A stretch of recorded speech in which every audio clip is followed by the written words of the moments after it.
Assalamualaikum warahmatullahi wabarakatuh. Alhamdulillahirabbil alamin wa bihi nasta'inu ala umuri waddin wassalatu ala asrofil anbiya'i wal mursalin wa ala alihi washabihi ajmain. Amma ba'du. Pertama-tama, mari kita memperkenalkan diri terlebih dahulu.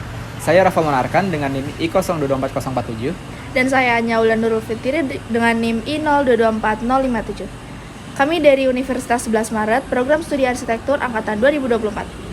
Video ini dibuat sebagai penugasan ujian tengah semester dalam mata kuliah Pendidikan Agama Islam dengan dosen pengampu Bapak Habibi Muhammad Lutfi. Pada video ini, kami akan menyampaikan singkat materi saja tentang jejak-jejak khazanah peradaban Islam. Sebelum Nabi Muhammad SAW diturunkan di muka bumi ini sebagai rahmatan lil alamin, manusia sedang dalam keadaan sebodoh-bodohnya. Zaman ini disebut dengan zaman jahiliyah. Jahiliyah sendiri berarti kebodohan. Kebodohan ini disebabkan karena setelah dakwahnya Nabi Isa alaihissalam, ada sekitar 500 tahun tanpa diturunkannya Nabi. Ini menyebabkan manusia-manusia pada zaman ini tidak memiliki petunjuk sehingga mereka melakukan apa sesuka mereka. Mereka bertindak sesuai hawa nafsu mereka.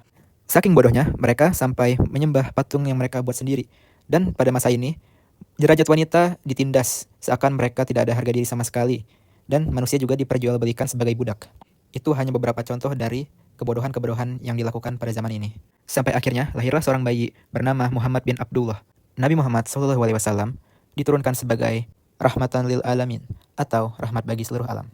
Dengan dakwahnya Nabi Muhammad SAW, manusia dapat kembali ke jalan yang lurus lagi.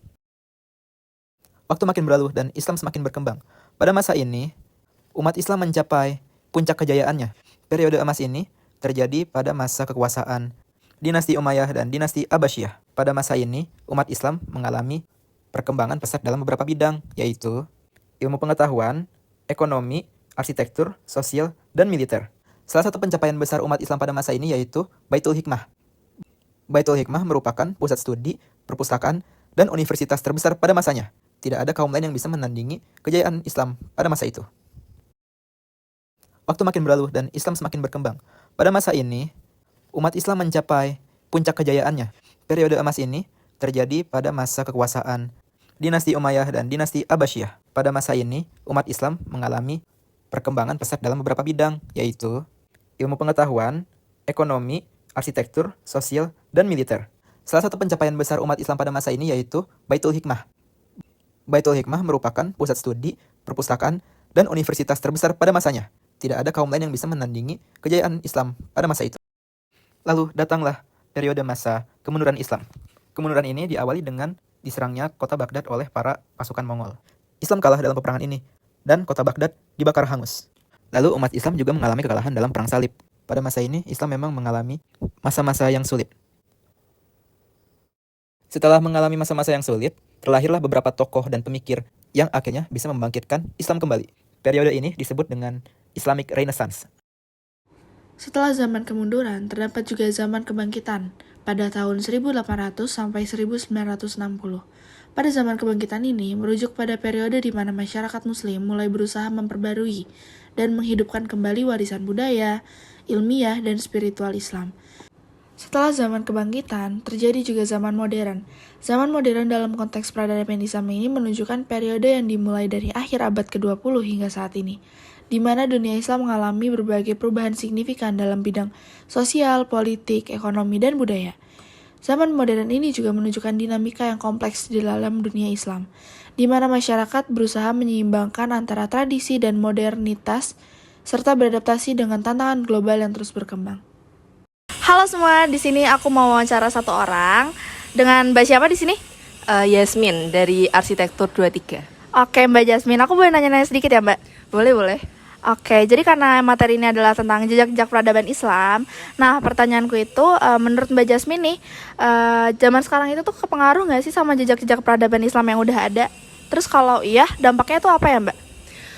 Sebenarnya dari yang aku pelajari banyak banget sebenarnya aspek-aspek kehidupan yang terpengaruh oleh peradaban Islam. Nah, sesimpel kayak pelajaran yang pernah kita pelajari waktu sekolah dulu. Misalnya ada aljabar yang dikembangkan oleh Al-Khawarizmi. Lalu setahu aku ada Ibnu Sina juga.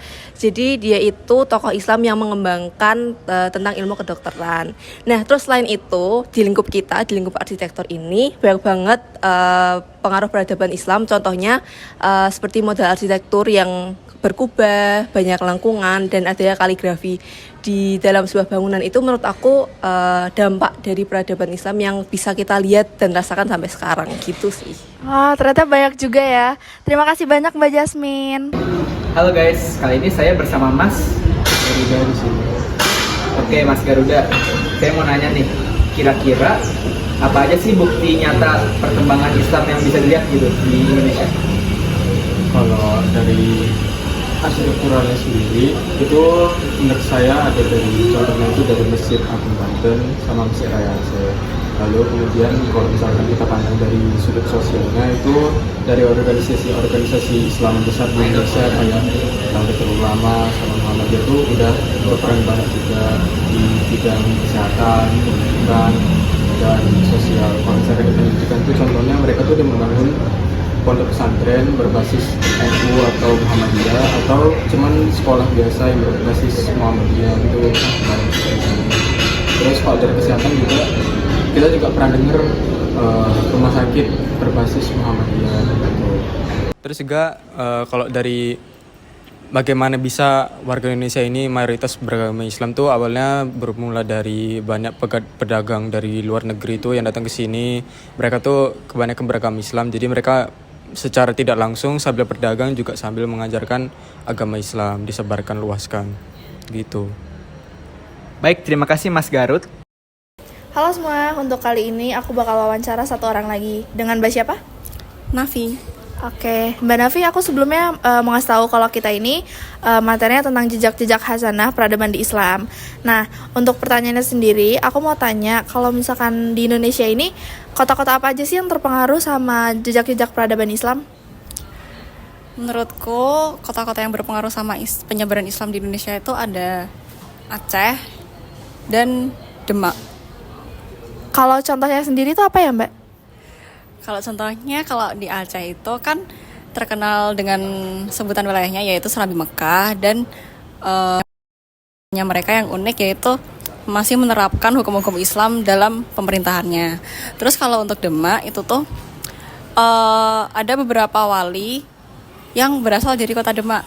Ya bukan berasal tapi menyebarkan Islam di kota Demak itu. Kayak Sunan Kalijaga, Sunan Kudus, terus Sunan siapa lagi ya? Ya pokoknya ada 3 gitu. Baik, terima kasih ya Mbak Nafi.